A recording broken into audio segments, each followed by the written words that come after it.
Talitha, welcome to the podcast. Thank you for having me, Chris. Lovely to be here. Look, there's a lot to get through this evening. I actually want to start with your career in journalism and the media. Mm-hmm. Is that something you wanted to do when you were growing up? Look, when I was growing up, I wanted to be a criminal psychologist and work in prisons. And I was obsessed by prisons when I was growing up. And in Melbourne, when we were driving through Melbourne, I'd asked to drive around Pentridge Prison, and I was just fascinated by these humans and the psychology behind why people committed crimes. Anyway, I got to the end of my schooling, which I didn't do too well at because I was busy doing other things during school time. And my family and family friends talked me out of working in prisons, essentially going and doing forensic psychology. And steered me into communications and journalism. Long story short, that's what I did. And I sort of fell into this world, and I was sitting in the lecture theatre, and there were so many people wanting to work in the media, wanting to be journalists, and the lecturer said, look, there's probably 5 out of, this whole room of 200 people who will have a job at the end of this. And so that sparked something in me.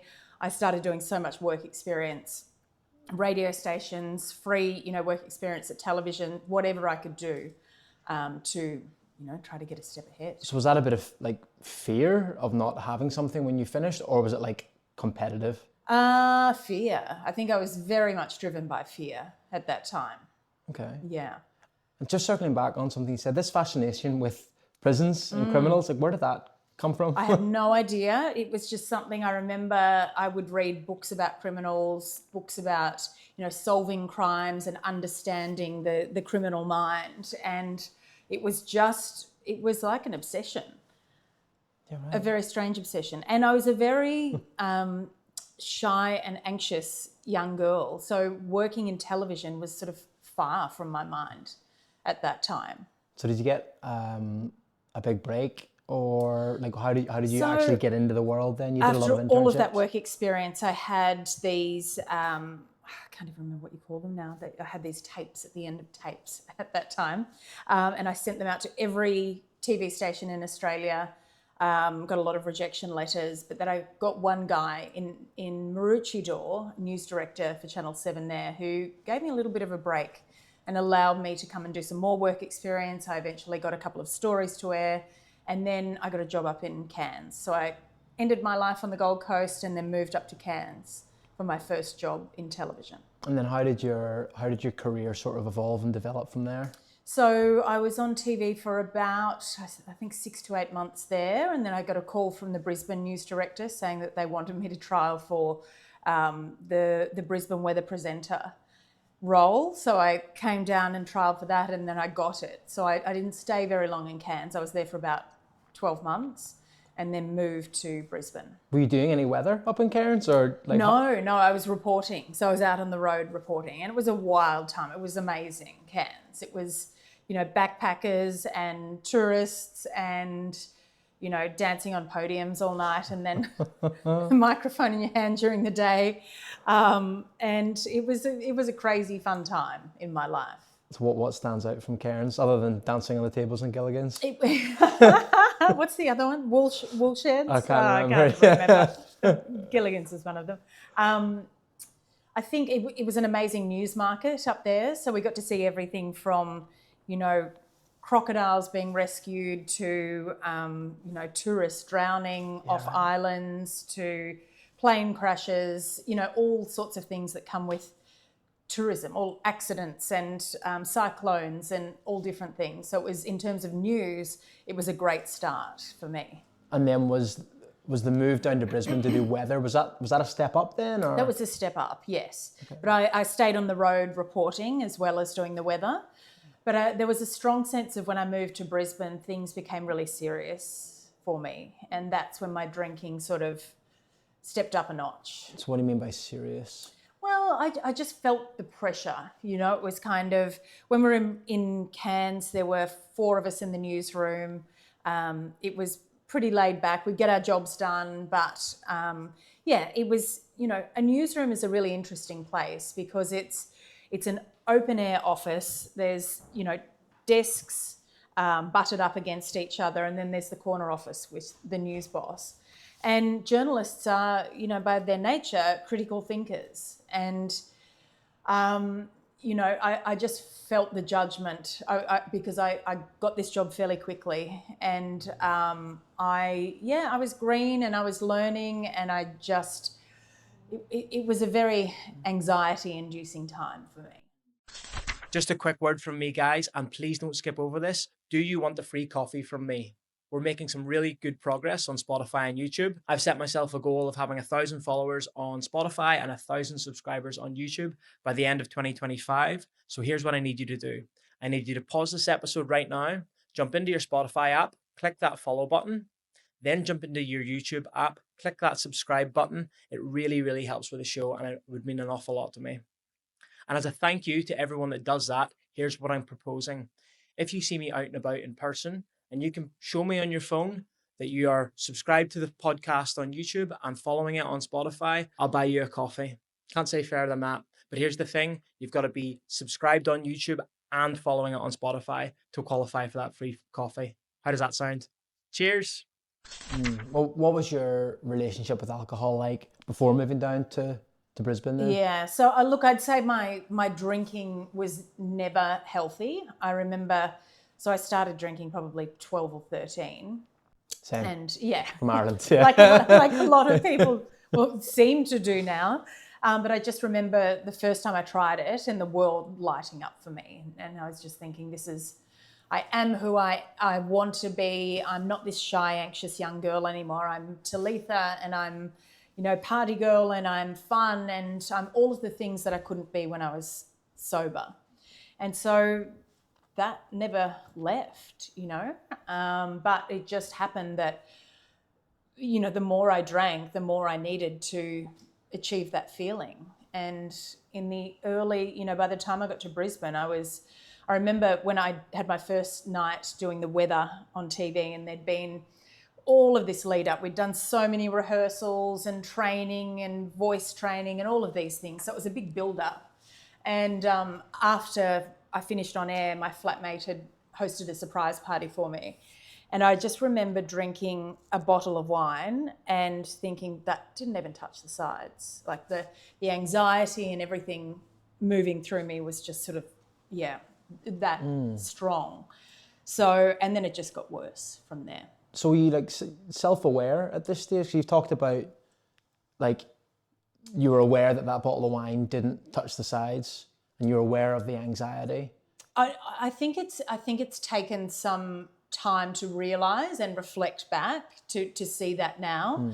I think deep down there was a level of awareness, but there was also a lot of denial. When you're in that state, there's lots of different things can happen. You can lose your license, you can end up in hospital, you can do all of those things, and still if you're not ready to deal with it, then it's you just sit in this perpetual state of denial. So how did it evolve from there then? Yes. So it just really got worse in Brisbane. What does that look like from a day-to-day routine perspective? So it's sort of, I became a person who would come home and drink multiple bottles of wine a night to sort of take the edge off. And it was sort of more like I didn't know how to be when I was sober. I was quite an anxious person, and I would wait for that 5 o'clock or that 6 o'clock. I remember we used to have the television towers were on this big mountain in Brisbane at Mount Cootha. And driving down the hill, I was, almost like I need to get home and have a drink kind of most nights. So it had really taken over my life. So how old were you at this? 26 or 7. So you'd get off work at 5 or 6 and then just 6 o'clock and straight to the bottle shop, yes, straight home? Yeah. 2 bottles of wine? Yes, at least, yeah. Were you living with anyone at the time? Yes, I was, yeah. And partner. Did they say... They were drinking as well, yeah. Right, okay. To the same level? To the same, yeah. Yeah. Okay, right. Yes, so that didn't end well. Yeah, so reflecting, looking back at that time then, like you might not know at the time, like why you're doing it. I imagine you probably have done a lot of self-reflection. Yes. Talitha, like you talked about at the start there, it coming from, you know, you being a bit introverted as a child, but then and wanting to be a bit more gregarious and a bit more outgoing. But like at that stage of your life when you're 26, like what was it you were dealing with? Was it that pressure from work, or was there something else you were escaping from? Or I think I just had an underlying feeling that I was unworthy. Like I was just not good enough. I was not lovable. I was not a good person. And I wasn't doing, you know, it was not in what I was doing, but it's just that underlying feeling I had within myself. and internal chatter? Yes. Yeah. Right. How did this interact or interfere with your professional career? Look, I managed to keep it together. I decided to leave. That drinking continued, you know, to escalate to the point where I would sort of go out for dinner with friends and, you know, be falling down the stairs in the restaurant by the end.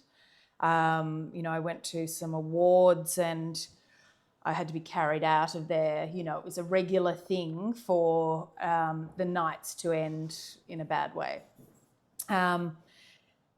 Loss of license a few times. For drunk driving, being over Yeah. the limit? The morning after, or? No, the nights. Shit. Yeah.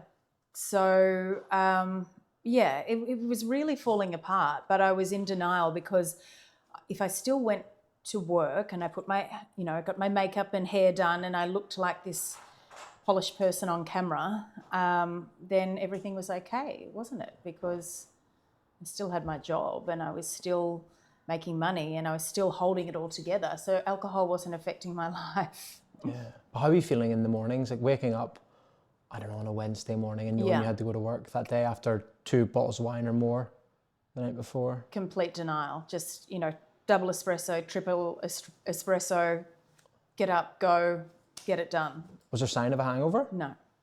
Because you were just so used to the alcohol in your system? Shit. Did you ever go on air drunk? Still drunk? I don't think I want to answer that. Fair enough. Sign of a good question, right? How, other than like the double espresso in the morning, like how did you hide it? I think I was younger then too. You know, I think it's when you're younger and you have big nights, you can kind of pull it together a little bit easier. I think, oh my gosh, if I did that now, I'd be really struggling. But you're young, you've got lots of energy, and you just live on adrenaline to a certain degree and live on the vibe of knowing that tonight you'll be able to do it all over again. Feels like you were living a bit of a double life. Yes. For a period of time. Like how much of a challenge or strain was that? Yeah, that was really hard. It was really hard. And it wasn't until I got to Sydney, I left Brisbane, I was going to move to London to work in journalism, but then I was offered a job in Sydney and went into the Sydney newsroom, which I loved to begin with. The people there were great. But the wheels really fell off because I had no, when I say supervision, like my parents, there was no family here, there were no, you know, a couple of close friends, but there was no one to look over and watch what I was doing. So that's when things really got even worse. So that was at all possible. What does even worse look like when you moved to Sydney compared to Brisbane? Like what got like even hospital visits sort of were regular. Waking up in the front yard of, you know, a few doors down, thinking that it was my place, and waking up in the morning and things like that. So, you know, reading the news in the afternoon and then going out and then just finding myself, you know, the wheels were really falling off. And to the point where I missed a couple of days at work. I was meant to work on the weekend and I woke up and I looked at my phone and there was 50 missed calls. everyone looking for me, wondering where I was. And, you know, I called up and apologised and went in on the Monday morning, and my chief of staff just sat me down and said, "You're not okay, are you?" And I just said, "No, I'm actually not." And it was that competing fear of feeling like I was going to lose my job, even though that was not threatened to me. I have to make that clear. But feeling like I may lose my job and my life may fall apart was what I needed to, that gave me the impetus to address it. So was that the first time you'd been asked that question, or had people asked it before? Yeah. You know, like I'd tried myself to stop for a few years. So what does that look like? Well, you know, dry July, and then I'd last 5 or 6 days and that would end. I was always doing, you know, liver cleanses or things like all of these sorts of things without really addressing getting to the root cause of the problem. Right? I'd been to AA a couple of times and then just walked out to the nearest pub and drank. But it was this that sort of spurred me to go to AA that day, and I haven't had a drink since. So was that the turning point, Talitha, that conversation you had with your colleague? Yeah. So let's talk about immediate next steps after that conversation that you had with your colleague. Like, what did you actually go and do to turn it around, I suppose? So that afternoon, after we had that conversation, I went to AA and I committed to doing meetings for the next 90 days. And the meetings were at this really gorgeous little place in the rocks. And you sort of walked into this cafe and went downstairs, and it was this sandstone room and just full of really lovely people, just, you know, business people, old, young, sailors who just arrived. And I just found an environment where I heard my story, you know, over and over again. And I thought, wow, okay, maybe I do have a problem here. Maybe there's something wrong. How did that feel? It was a sense of relief, to be honest. It was just a bit like, but then I called my mum and I said, look, this is what's happening, and I've gone to AA, and denial looms large. She said, you don't need AA, do you? And this is the woman who had rescued me many times, who had seen me at my worst, who, you know, and still she was in denial as well. So it's, yeah. What did like your family think? If you're saying they've seen you, did they just think, oh, maybe Talitha likes a drink, or Talitha likes a drink? Yeah, well, it was always known that I was the party girl, and, you know, if there was a party, I'd be the last woman standing, and, you know, that was always a thing. But I don't think anyone really correlated it with being an alcoholic, because 13 years ago, an alcoholic was a man sitting on a park bench. That was the stereotypical alcoholic. And at that time, there was really no one coming out publicly and talking about being an alcoholic or alcoholism in the professional world. So yeah, it was, no one really understood it. So let's just touch on that. I think, like, you probably would fall into the category of like a high functioning alcoholic, Yes. right? And as you said, like the stereotypical alcoholic, you know, 10 or so years ago, you think of the bum at the park who's maybe just, you know, got a brown paper bag and is drinking from it. But yeah, this thing about high functioning alcoholic, it's quite prevalent, I would imagine, but it's just so hard to spot. So I don't know, in your experience through sobriety, like, just how prevalent do you think that actually is in Australia? So prevalent. I know people, I know people, friends, family who are going through it right now, you know, and are not ready to admit it or haven't admitted it. Alcoholism is a crutch because it's accepted, it's legal, it's easily accessible, and, you know, if you've had a hard day at work, just have a couple of drinks, you know, to Takes the edge off, right? take the edge off, until that becomes a repeated pattern and you need more and more and more to take that edge off.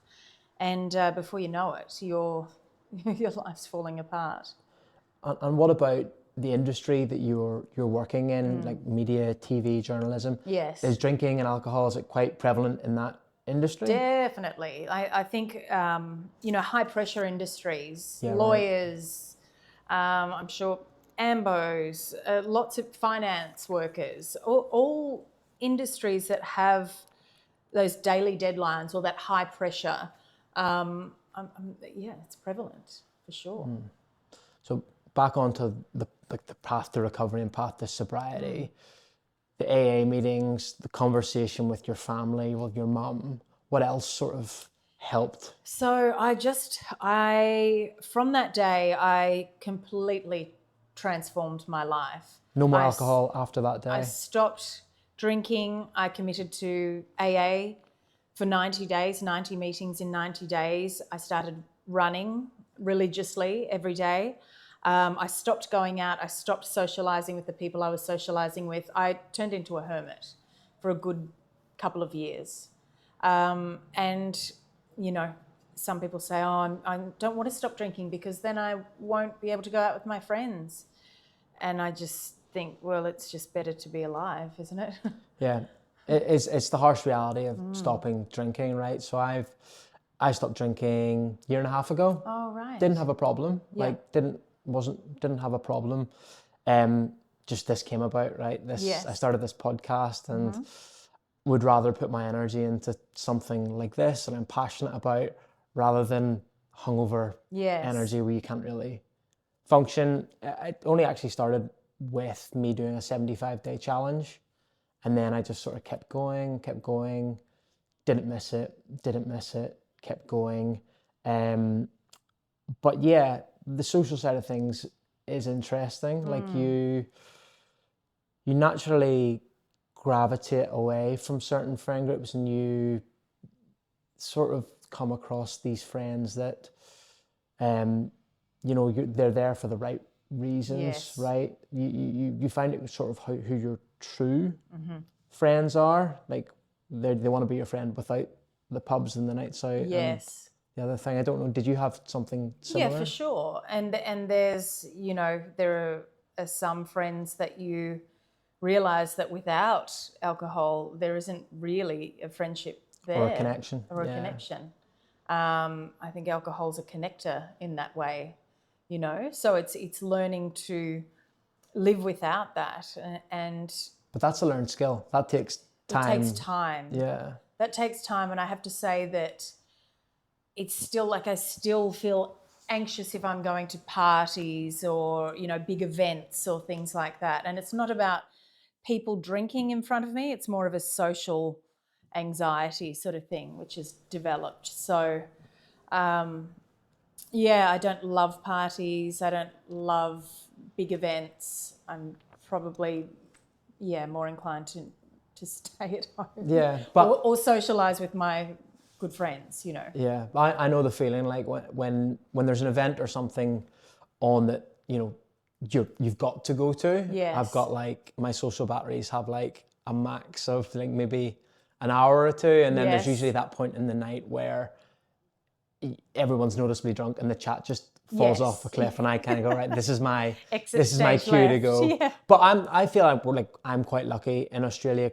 as someone who likes beer. Like I actually think the options for men who like beer and females who like beer are very good. Like the non-alcoholic, the zero alcohol beers on the market in Australia, I think are really, really good. I don't know, have you done the substitution thing at all? No, just can't do it. Did you try it?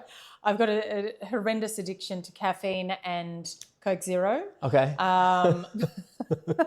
Healthy. But I don't smoke anymore and I don't drink anymore. So but no, in terms of substituting, no, that doesn't interest me at all, really. Fair enough. No. Well, we're on the topic of like, you know, transitioning to that like sober life. Yes. Like how old were you, Talitha, when you stopped drinking? 33. Then? So how did you really like adjust to that sober life, like living in Sydney? You said you took up It was. running? You know, Sydney's obviously a really sociable place, and there's It lots of is. really nice places to go and have a drink, right? Yeah.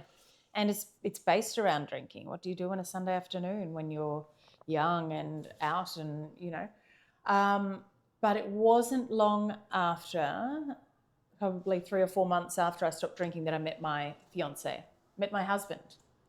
Okay, Yes. that's actually where I wanted to take the conversation. Yes. One of the challenging things I found initially was like sober dating. Yes. Like trying to go back into the dating scene. Terrifying. Telling someone that, we can't really go for drinks. I'm lucky my partner now, she's been super supportive and understanding since we met. But like, I remember those initial dates before I'd met my current partner, like, oh, sorry. It's terrifying. I don't drink, so let's, we're going to go for a coffee or dinner instead. That's it. I don't know, how did you find it? Well, I wasn't dating. The only date that I went on was with him. I wasn't really interested at that stage because I was fully focused on getting fit and stopping drinking and turning my life around, and not focused on looking for someone. But it just so happened that my work colleague introduced me to Ben, and we met and just sort of instantly hit it off, and then had a number of dates, and we were married within a year and a half. Wow, Yeah. I read somewhere that when you guys met, and this could be bullshit, but when you guys met, Ben was still drinking, but he stopped like very shortly after. Is that? Yeah, is that like true? he's never been a huge drinker, but at that time he stopped drinking because it would make it easier for me. Yeah, and it definitely does, right?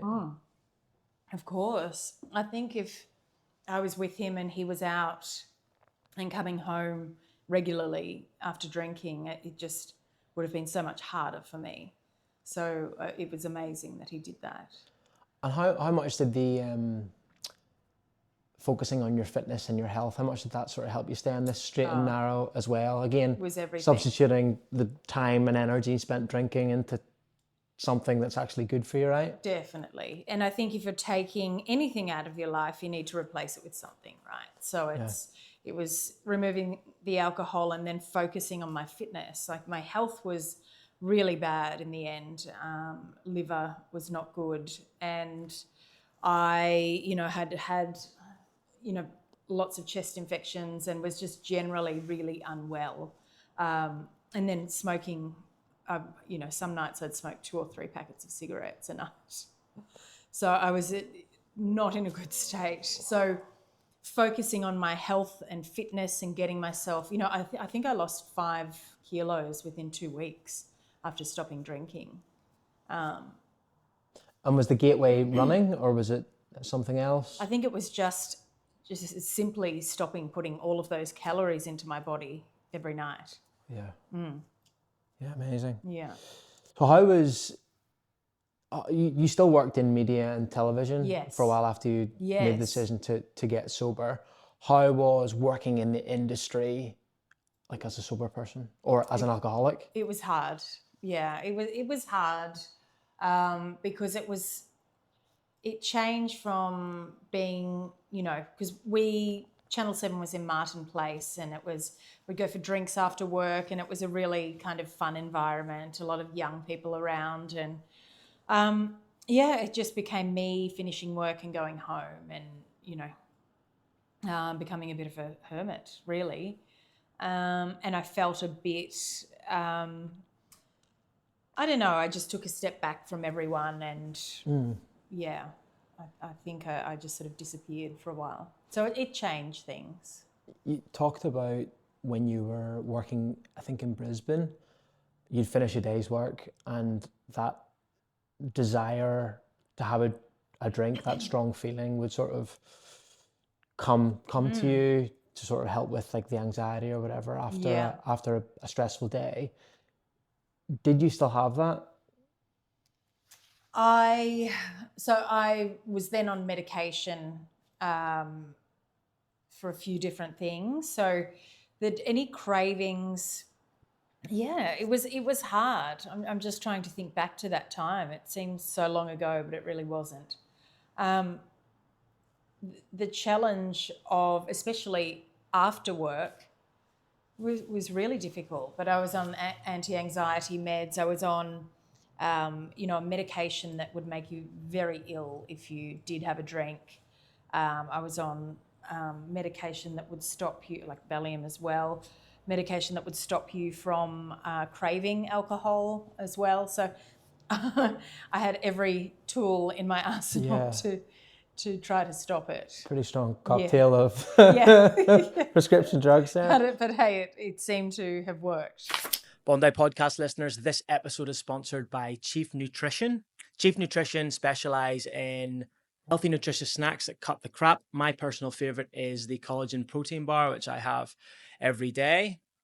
And good news, Bondi podcast listeners get 10% off all Chief Nutrition products when they order online. And we've got a discount code for you right there in the show notes. So go and use that, go and check out the website and let me know what you think. Cheers. Was there a period of time or a moment where you felt like you'd stopped being a hermit? It's hard because it was really, when I stopped drinking, that sort of signaled the start of learning who I was and what I was like as a person without alcohol in my life. So it was really a journey of, I guess, discovering that and learning about myself, learning what I liked, learning what I didn't like. What did I like to do? Who did I like to hang around with? So it was a time of, I don't know, it was a very different time. So how did you gradually address and uncover all of these things? Like, as part of your recovery, was outside of AA, was there other professionals involved? Oh yeah, for sure. So, psychiatrist and psychologist. I've done a lot of therapy, which has been incredibly helpful and still is now.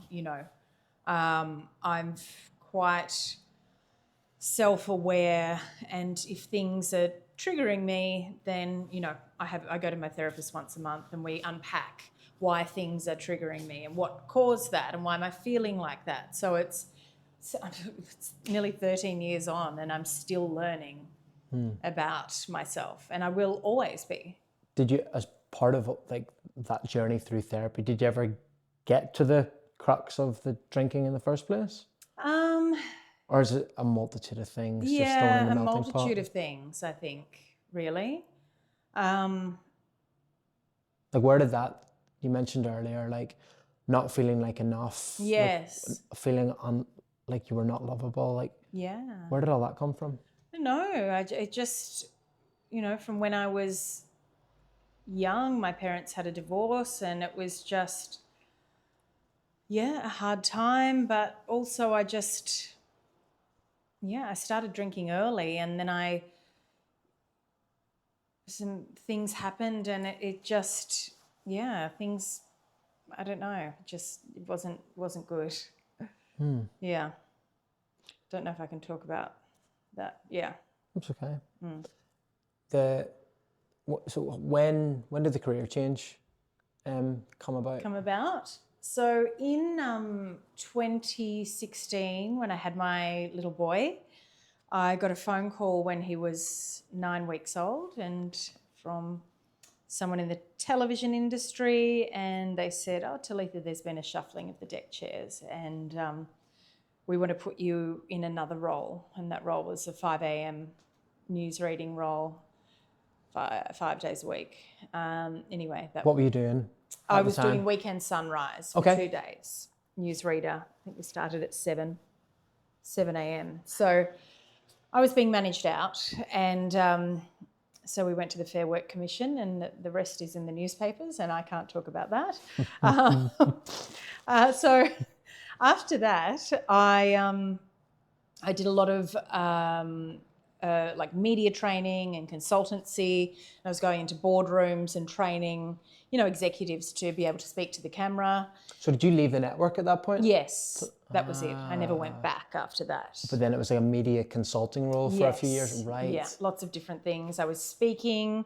I went, Australian Story had been trying to get me to tell my story about drinking and stopping drinking. And so I did that, and that went to air. And there was a huge reaction to that at the time because no one was talking about it. No one in the professional world was coming out and saying, hey, I'm an alcoholic and this is what it looks like and this is how bad it gets, and here's how you can help yourself if you see yourself in me. So I was doing a lot of speaking, a lot of media after that as well. And that went on for a couple of years, and then I just thought, I'm sort of done with this. I'm done with telling my story over and over. I have always loved business and had an interest in business. And my uncle, who is a jeweler and has been in the industry for 50 odd years, called me one day and just said, I think you should come and join the business or open your own arm up in Sydney, because the bespoke side of our business is going really well. I think you'd be really good at it. And I was definitely not convinced, because I was a journalist and I, sit on the fence, and I'm not a salesperson. So anyway, I went and did some study. I committed to that. And by the end of it, I sort of fell in love with it. And I went to London and did this diamond grading course. And when we were sitting there, they gave us these 2 diamonds and said, one is a lab-grown diamond and one is a mined diamond. Have a look in the microscope and tell us which one is which.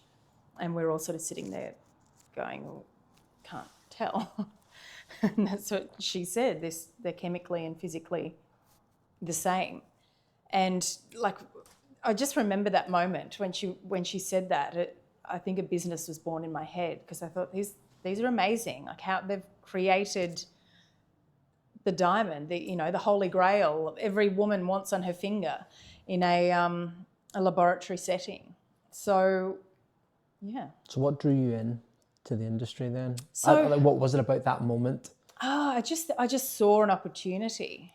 I saw, and then I did, started doing a lot of research, and then there was still a very strong stigma attached to them at that stage. Attached to traditional diamonds or no, lab-grown attached diamonds? to lab-grown diamonds. Okay. Because people were saying, oh, they're fake and they're worthless, and I'd only accept a natural diamond. And I thought, well, this is quite interesting, isn't it? Because it's more about psychology, because you're looking fundamentally, it's pressurized carbon, right? That whether you get it from the ground or from the lab, it's pressurized carbon, and that's what we're talking about. And the story that people attach to this, it just fascinated me. So it came back to that psychology again, and it really piqued my interest. And I pushed ahead, and I came back and said to my uncle, I'm doing it, but I'm only going to sell lab-grown diamonds. So were they selling, your uncle and the family business, were they selling traditional? Yes, so natural. They were doing natural diamonds and also lab-grown diamonds as well, but It was a smaller portion of the... yes, at that time. And he said, okay, if that's what you want to do, but you're in the eastern suburbs of Sydney in the wealthiest area, and it's going to be a fight. And I was like, well, I'm ready for it. But we've got all these millennials and Gen Zs coming through who care a bit more about ethical sourcing. That's it. Yeah, and are just not tied up to having, spending $20 or $30 or $40 or $50,000 on a ring. Especially when we can't afford a deposit for a house. So. Exactly. There are other things to purchase. So how have you seen the market shift since that point, I suppose, where you've gone back to your uncle and said, hey, I think there's merit in this lab-grown diamond stuff? Oh, God, there were some sleepless nights after that, let me tell you. But I thought, well, what is needed now? What is needed now is education, because there was a lot of noise. There was a lot of online chatter. And so I thought, well, I'm going to use my skills as a journalist and try to educate people about lab-grown diamonds. And that's what I set out to do. So, a year and a half ago, I started doing a video a day and talking about lab-grown diamonds and, busting myths and showing comparisons and doing all those sorts of things. And quite amazingly, we've had some really good growth, which I'm very fortunate. As part of grateful any of for. that, did you comment on the sort of the ethical sourcing of natural No, I diamonds? didn't, No. because I didn't think it was necessary to put down another product in order to sell Yeah, okay. ours. And I That saw is one of the selling points, right? yeah, but Which is interesting. It is, but I don't think we need to. I think it's we can't guarantee that they're entirely sustainable. That's for one. You know, there are labs that are growing them with my brain's not working with solar power, but they're not entirely sustainable. So we can't say that. To me, it was about the fact that we've got something that looks entirely the same. It's atomically the same. It's cut in the same way. It's graded in the same way. And it's about, 80% cheaper. 80%. Yeah. Wow. So like, why do I need to bag something else when it's this good? Yeah, fair enough. And the natural diamond industry has worked very hard to squash lab-grown diamonds. So what do they say? They're saying that they're fake. They've done these new campaigns.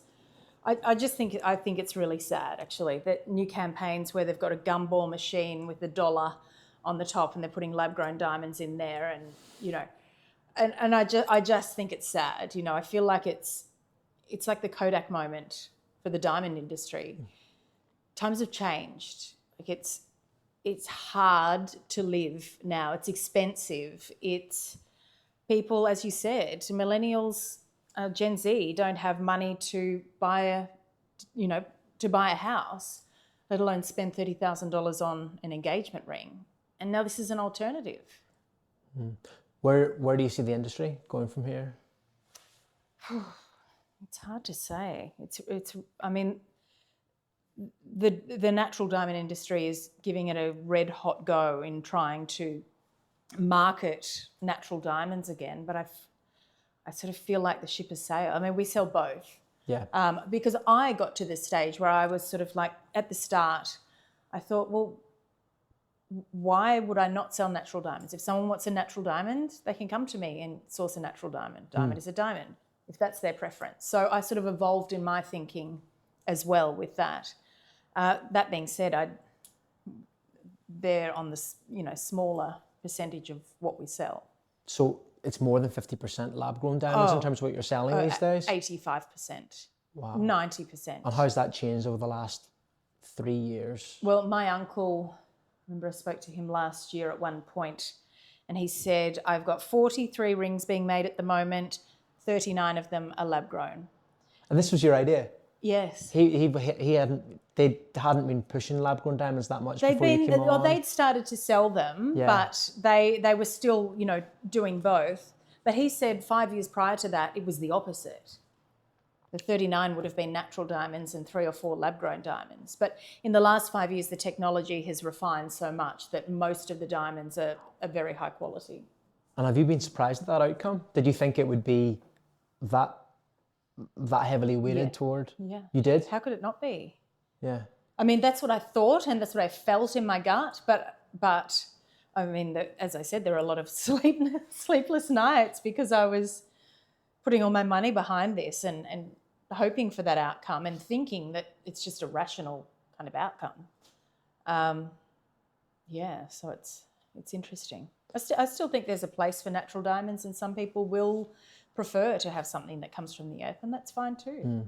To each their own. And that's what I say now, with everyone has different tastes, different choices, and go for it. Like, who am I to judge what you want to wear on your hand? So taking this leap from one industry to another, what sort of skills from your previous life have you sort of taken into this new role? Yeah. And how have they sort of helped along the way? For sure. So when I finished media, I thought, oh my God, I've got this weird set of skills. Like, I can talk to a camera, I'm quite resourceful, I can get things done quickly, I can work to a deadline. What do I do with this? But it turns out that my ability to speak to camera has helped me grow my business, to the point where 30% of our trade is now from the US through our social media reels. So, yeah, communication. But I think sobriety has been the biggest preparation for me for business, because it's taught me all about, resilience and contrary actions. Like, today I don't feel like doing X, Y, Z and all of these things that I need to do, but I'm going to do X, Y, and Z because that's going to be the best possible outcome for the business. And once you're doing that day after day after day, compounding, it's shaping up pretty well. What are the challenges you've encountered? Oh gosh, it's usually people, to be honest. They can bring me unraveled.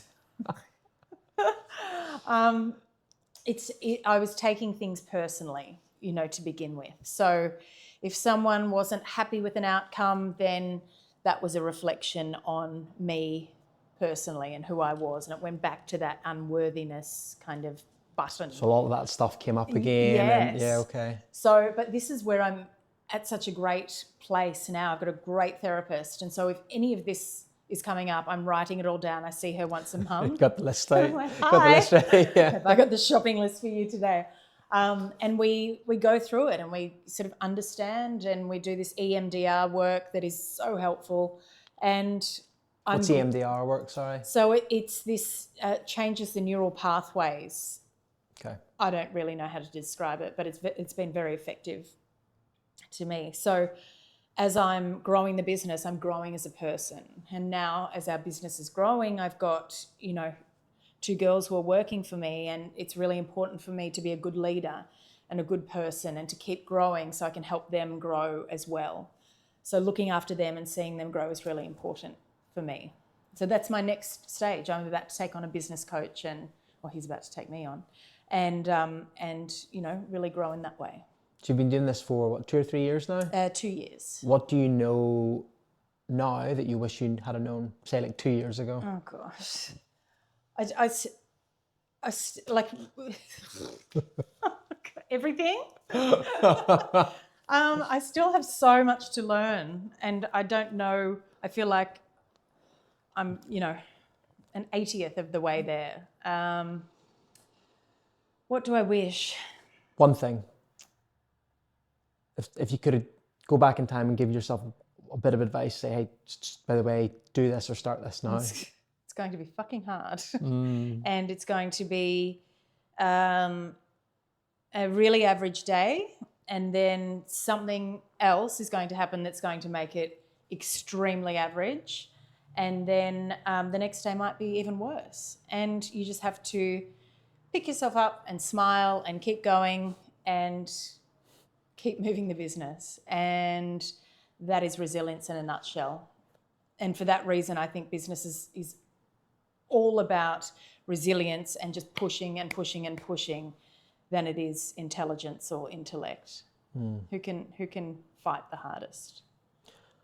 I want to circle back, Talitha, to the decision actually to change roles, right? There'd be certainly a conversation I'm having with a lot of my friends who are maybe my age, like mid-30s. They've been in corporate for 10 to 15 years now, saying everyone you speak to you say, do you see yourself in corporate for the rest of your life? They all say no. They all say, no, I'd love to do something different, but no one's really taken the leap. There's a lot of fear attached with leaving comfortable corporate. Like how did you get over that fear and take a plunge or a leap into this unknown world where you don't know the outcome?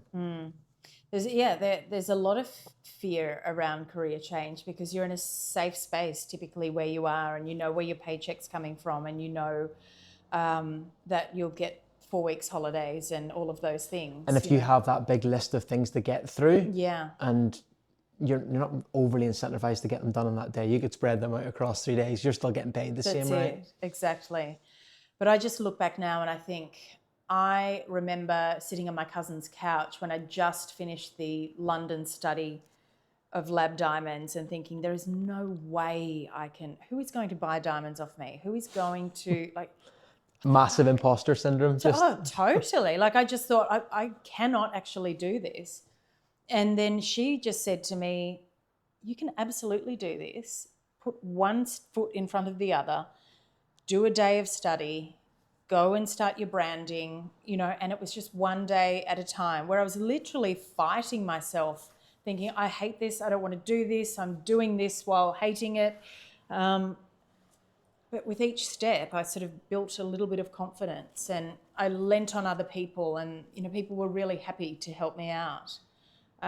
So I don't think it was one big leap. I think it was just a gradual building of confidence and it happened. Yeah, I can kind of relate to that with the podcast. I remember when I first started, there's so much to think about. There's like trying to source guests, prepping for episodes, doing the social media, lots of things I do now that I didn't even know back then. But in those early days, the thing that kind of got me through was I just wanted to do I wanted to make 1% progress every day. Yes. That's kind of what I told myself, right? What can you make 1% progress today? And if at the end of the day I was quite happy with myself. I love that.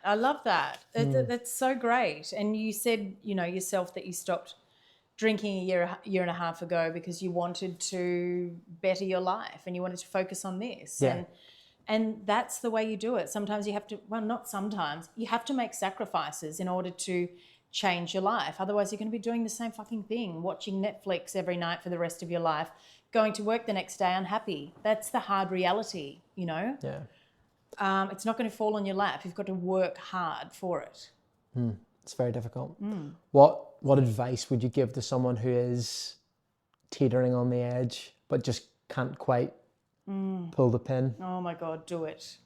I've spent 16 or 17 years in a career that wasn't my passion. I worked hard, I had some great times, but it never really, it didn't rock my world in any way. But now, and I would never have thought it, it's the most unlikely industry, but I love what I'm doing. I'm alive. It doesn't feel like working. My mum keeps saying, you're working so hard, you've got to slow down. And I'm like, it doesn't feel like work because I love it. I'm in control of what I'm doing. I'm 45 and I have a whole new lease on life. And I just want to keep pushing it and see how far I can go. And I just hope that, it doesn't matter what your age, it's not too late. Like you can do it. So you mentioned there that you were in that industry for a long time. It probably gave you a lot, but you weren't necessarily passionate about it. What does stand out from your entire career in journalism and media? It was just, I loved meeting people and I loved interviewing people and just the strange happenings that occurred on a daily basis. You get in the car in the morning with the cameraman and you don't know where you're going to end up at the end of the day. It can be overseas at an earthquake, or it can be a cyclone, or you meet some incredible people. You have some amazing experiences. You see the best and the worst of humanity in that way. So I'm very fortunate to have had that. Very fortunate. We can't get you on the podcast without talking about some of the bloopers. Oh, God. Tony Abbott being erected. Oh, God. Talk me through that. The M4 East was being built. And you know what? I drove through the M4 East the other day and I was like, oh, God, I remember this. That was horrendous because I was actually practicing beforehand and I kept stuffing it up. And I did it live on air and then it was, viral. And was that better, or was the Malcolm Turner one? Oh my God. And I was heavily pregnant then. So Malcolm Turner is making his pig bitch. Big pitch. What happens God. what happens kind of behind the scenes in a newsroom when someone does make a blooper like that on air. Well, on the set when I did the pig bitch. Pig bitch. Malcolm Turner is making his pig bitch. They were all hysterical. You know, it's such a great crew, Weekend Sunrise. So it was very funny. And you never really take yourself too seriously in television because we're not saving lives, and that was always kind of the attitude to a certain degree.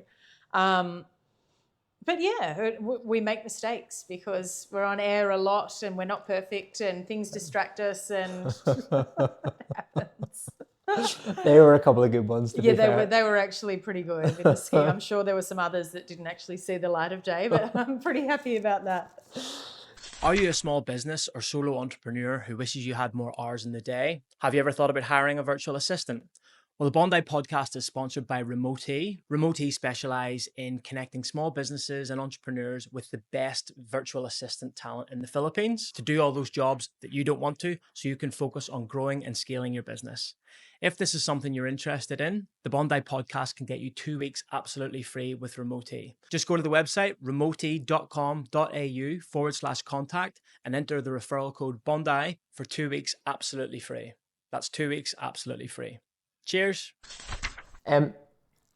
Just to sort of kind of close off the conversation, Talitha, I want to go back to sobriety and alcoholism.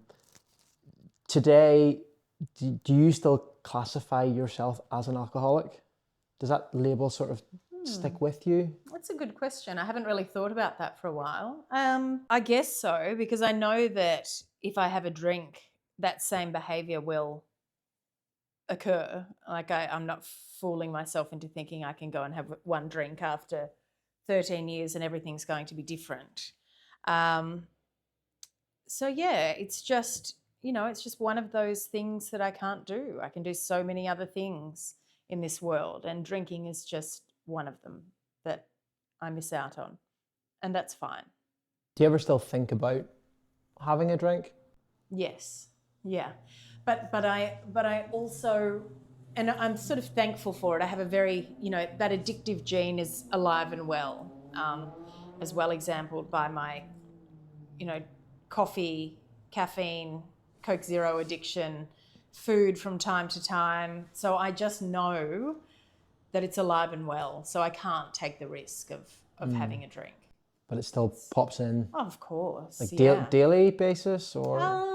I wouldn't say daily. And the best thing now is that I don't, if I'm having a difficult day or a crazy day, I don't think, I need a drink. Like it's not the first thing that I think about now. You got healthier tools in the tool belt now. And it's taken a long time to get to that stage. Yeah. One thing I'm interested in, I know you and your partner, Ben, you have kids now? Yes. Both of you don't drink. They're obviously going to grow up. Yes. At some point. And, as you mentioned earlier, you started drinking around 12 or 13 because you hang around your peers and that's kind of just like the dumb thing to do. Say they get to about 18, have you thought about that conversation? Oh, for sure. And what's going to be your approach to sort of parenting around alcohol? I'm open to them drinking. I'm not, just because I have a problem, I'm not going to impress that upon anyone else. I will educate them and I will tell them about my drinking problem and that potentially it could be a genetic thing that runs in the family. So I don't think it'll be a no drinking policy or anything like that. Yeah. It's just it's almost an interesting dynamic, right? Like it is, but I'm happy to hold their hair back. Yeah. When they're vomiting. Fair enough. Like a good mother. Rite of passage. It's a very important thing that I'm not impressing my beliefs or my my issues on anyone else. Yeah. And it applies with my kids as well. Yeah, I think that's the right approach. Coming from someone who's got no kids. I think that's the way you should parent your kids. Who knows? Look, Talitha, final question from me this evening, and you've been an amazing guest, so thank you for coming on and sharing. My pleasure. What motivates you to stay sober today? Oh, my amazing life that I have, you know, my husband, my family, my kids, my house, my business, my mom, like everyone who is in my life today. I'm just, you know, there are times when I am, going through my day and I just look up and I think I'm grateful. I'm really, really lucky, really happy, fortunate to be where I am today. And a gift was given to me, and that was sobriety. And it's taught me a lot. And for that, I'm grateful. Amazing. Beautiful place to leave it. Thank you very much for coming on. Thank you. Really My appreciate pleasure. it. Thank you for having me. Cheers. Thank you.